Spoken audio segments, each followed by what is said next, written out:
तकमीली तलबीना, ताकत, सेहत और शिफा के लिए सुन्नत और तिब्बे नबवी का बेहतरीन नुस्खा।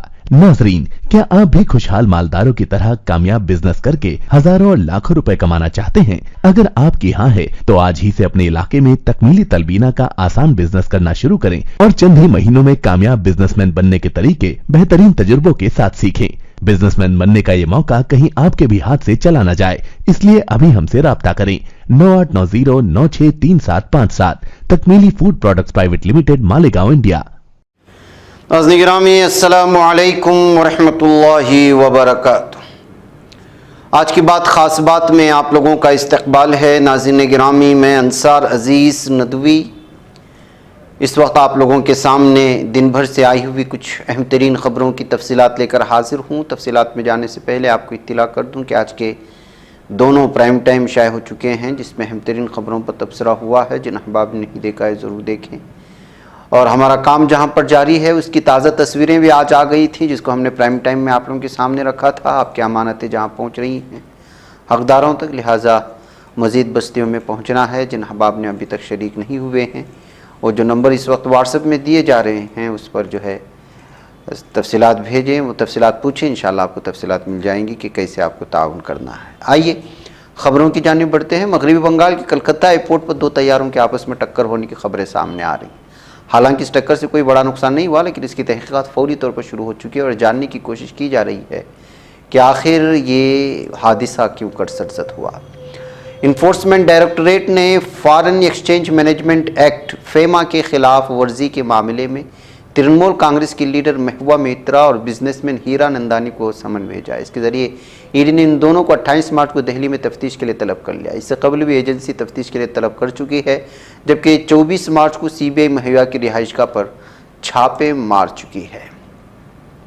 कांग्रेस की जनरल सेक्रेटरी प्रियंका गांधी ने बेरोजगारी के मसले पर मोदी हुकूमत पर सख्त हमला किया है। उन्होंने कहा कि मुल्क का हर नौजवान समझ चुका है कि भारतीय जनता पार्टी रोजगार नहीं दे सकती। प्रियंका गांधी ने सोशल मीडिया प्लेटफॉर्म पर एक पोस्ट किया, उसमें उन्होंने कहा कि हिंदुस्तान की कुल अफरादी क़ुव्वत में जितने बेरोजगार हैं उनमें 83% नौजवान हैं। कुल बेरोजगारों में तालीम याफ्ता नौजवानों की हिस्सेदारी 2000 में 35.2% थी, 2022 में 65.7% यानी तकरीबन दुगनी हो चुकी है। उन्होंने कहा कि दूसरी जानिब वज़ीर-ए-आज़म के चीफ इकोनॉमिक एडवाइज़र ये कह रहे हैं कि हुकूमत बेरोज़गारी का मसला हल नहीं कर सकती। मशहूर स्टैंड अप कॉमेडियन और बिग बॉस 17 के फातेह मुनव्वर फारूकी को गुज़िश्ता शब मुंबई के फोर्ट इलाके में हुक्का बार में छापामारी के दौरान हिरासत में लिया गया था, लेकिन पूछताछ के बाद उन्हें रिहाई मिल गई। मुनव्वर फारूकी के साथ साथ 13 दीगर लोगों को भी हिरासत में ले जाने की खबरें सामने आ रही हैं।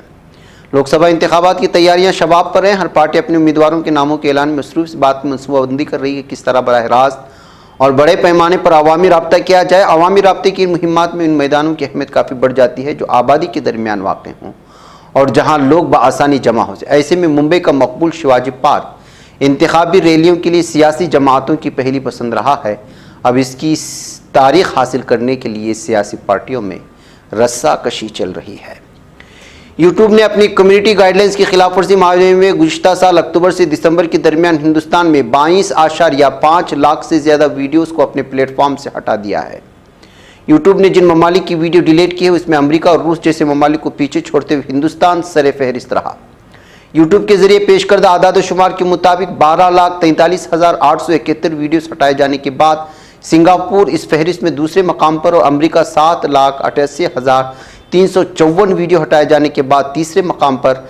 इंडोनेशिया में 7,70,157 वीडियोस हटाए गए और चौथे मकाम पर है, जबकि रूस में 5,16,629 वीडियो हटाए गए और ये 5वें नंबर पर है। मुरादाबाद लोकसभा सीट पर समाजवादी पार्टी के उम्मीदवार को लेकर चल रहा हाई वोल्टेज ड्रामा खत्म हो चुका है। एसपी ने ऑफिशियल तौर पर रुचि वीरा को उम्मीदवार बनाते हुए एसटी हसन का टिकट काट दिया है। माना जा रहा है कि अखिलेश यादव ने फैसला आजम खान के दबाव में किया है। सीतापुर जेल में अखिलेश यादव से मुलाकात के दौरान आजम खान ने रुचि वीरा को मुरादाबाद लोकसभा सीट से टिकट देने के लिए कहा था। दरअसल एसटी हसन ने टिकट मिलते ही कल अपना पर्चे नामजदगी दाखिल कर दिया। वहीं पार्टी ने रुचि वीरा को पहले निशान दिया, लेकिन कागजात नामजदगी दाखिल करने से मना कर दिया था। इसके बावजूद रुचि वीरा ने जाकर कागजात नामजदगी दाखिल कर दिया। इसके बाद अब पार्टी ने ऑफिशियल तौर पर वीरा को मुरादाबाद लोकसभा सीट से अपना उम्मीदवार बनाने का فیصلہ کر لیا ہے۔ ہائی کورٹ نے دہلی کے وزیر اعلیٰ اروند کیجریوال کی گرفتاری کے خلاف دائر کی گئی درخواست پر انہیں راحت دینے سے انکار کر دیا۔ درخواست کو مسترد کرتے ہوئے عدالت نے کہا کہ حراست کے دوران ای ڈی نے کچھ حقائق جمع کیے ہوں گے جنہیں وہ سماعت کے دوران عدالت کے سامنے پیش کرنے چاہتے ہوں گے۔ یہ حقائق اس پٹیشن کے لیے بھی اہم ہوں گے۔ ہم ای ڈی کو سنے بغیر اس پر کوئی فیصلہ نہیں دے سکتے۔ ادھر اسرائیل نے منگل کے روز بھی غزہ پٹی میں اپنے عسکری کارروائیاں جاری رکھی ہیں۔ اقوام متحدہ کی سلامتی کونسل کی طرف سے فوری فائر بندی کے مطالبے کے باوجود غزہ میں جنگ کی شدت میں کوئی کمی نظر نہیں ہے۔ اقوام متحدہ کی سلامتی کونسل میں فائر بندی کی قرارداد کی منظوری کے باوجود غزہ کے محصور فلسطینی علاقے میں لڑائی جاری ہے اور ہاسپٹلوں پر اور معصوم پر ظالم دہشت گرد صہیونی درندے حملے جاری رکھے ہوئے ہیں۔ امریکی ریاست میریلینڈ کے شہر بالٹیمور میں جہاز کے ٹکرانے کے بعد پیش آنے والے پل حادثے سے متعلق ریسکیو آپریشن اب روک دیا گیا ہے۔ بی بی سی ہندی کے مطابق امریکی کوسٹ گارڈ کے اہلکاروں نے لاپتہ ہونے والے 6 کارکنوں کو مردہ قرار دے دیا۔ خیال کیا جا رہا ہے کہ حادثے کے وقت سبھی پل پر موجود گھڑے بھرنے میں مصروف تھے اور جہاز پل سے ٹکرانے کے بعد پانی میں گر گئے تھے۔ برطانیہ کی ایک اعلیٰ عدالت کے حکم کے مطابق وکی لیکس کے بانی جولیان اسانج کو اپنے خلاف جاسوسی کے الزامات میں مقدمات کا سامنا کرنے کے لیے برطانیہ سے ملک بدر کر کے فوراً امریکہ کے حوالے نہیں کیا جا سکتا۔ اس عدالتی حکم کو جولیان اسانج کی جزوی قانونی فتح قرار دیا جا رہا ہے۔ لبنان اسرائیلی جنگی طیاروں کی طرف سے لبنان کے جنوب میں کیے گئے فضائی حملے میں 7 افراد کے ہلاک ہونے کی خبریں آ رہی ہیں۔ برطانوی وزیر خارجہ ڈیوڈ کیمرون نے ماسکو کے دہشت گردانہ حملے میں مغربی ممالک کو یوکرین کے کارفرما ہونے کے روسی دعوے کو احمقانہ قرار دیا ہے۔ شمالی مشرقی نائجیریا میں دہشت گرد تنظیم بوکو حرام کے 2 سرغنوں نے فوج کے سامنے ہتھیار ڈالنے کا دعویٰ کیا ہے۔ کولمبیا کے صدر گوستاوو پیٹرو نے دھمکی دی ہے کہ اگر اسرائیل میں سلامتی کونسل کے غزہ میں جنگ بندی کے فیصلے کی پابندی نہ کی تو اس سے سفارتی تعلقات توڑ لیں گے۔ صدر نے سوشل میڈیا ایکس پر اپنے پوسٹ میں اس بات کا اظہار کیا ہے۔ بتایا گیا ہے کہ 2014 سے 2023 کے درمیان دنیا بھر میں 62,285 غیر قانونی تارکین وطن ہلاک یا لاپتہ ہو چکے ہیں۔ امریکی وزیر خارجہ اینٹونی بلنکن نے کہا ہے کہ داعش اب بھی دنیا کے لیے خطرہ ہے۔ بلنکن نے واشنگٹن میں عراق کے نائب وزیر اعظم وزیر خارجہ فواد حسین سے بات چیت کے دوران اس بات کا اظہار کیا تھا۔ ایرانی صدر ابراہیم رئیسی نے کہا کہ امریکہ اور بعض مغربی ممالک کے لیے غزہ کی صورتحال انتہائی شرمناک ہے۔ ایران کی سرکاری خبر رساں ایجنسی ایرنا کے مطابق تہران میں موجود حماس کی سیاسی بیورو چیف اسماعیل ہانیہ سے ملاقات ہوئی ہے۔ 7 اکتوبر سے غزہ کی پٹی پر ظالم دہشت گرد صہیونی درندوں کی فوج کے حملوں میں اپنی جانوں سے ہاتھ دھو بیٹھنے والے فلسطینیوں کی تعداد 32,490 کو پہنچ چکی ہے۔ غزہ میں فلسطینی وزارت صحت کی جانب سے جاری کردہ تحریری بیان میں غزہ کی پٹی پر اسرائیل کی 173 دنوں سے جاری حملوں کے بارے میں معلومات فراہم کی گئی تھی، جس میں تعداد بتائی گئی۔ اسرائیل کی انتہائی دائیں بازو کی پارٹی یہودی فورس کے اسمبلی ممبر آلمنگ کوہن نے فلسطینی مجاہرین سے بھرے شہر رفح پر بڑے حملے کرنے کی اپیل کی اور کہا کہ رمضان کا مہینہ انہیں مارنے کا بہترین موقع ہے۔ آلمنگ کوہن جیسا دہشت گرد اسرائیلی ٹیلی ویژن 14 کے پروگرام میں شرکتی اور غزہ پر حملوں کے بارے میں سوالات کا جوابات دیتے ہوئے اپنی درندگی اور صہیونی ذہنیت کا ثبوت پیش کر رہے تھے۔ ناظرین گرامی، اسرائیل کے دارالحکومت تل ابیب میں غزہ کی پٹی میں جن لوگوں کے رشتہ داروں کو ارغمال بنایا گیا تھا، ان کے مظاہرے کے دوران ایک شاہراہ کو ٹریفک کے لیے بند کر دیا گیا۔ پولیس نے مداخلت کرتے ہوئے 2 افراد کو حراست میں لے لیا ہے۔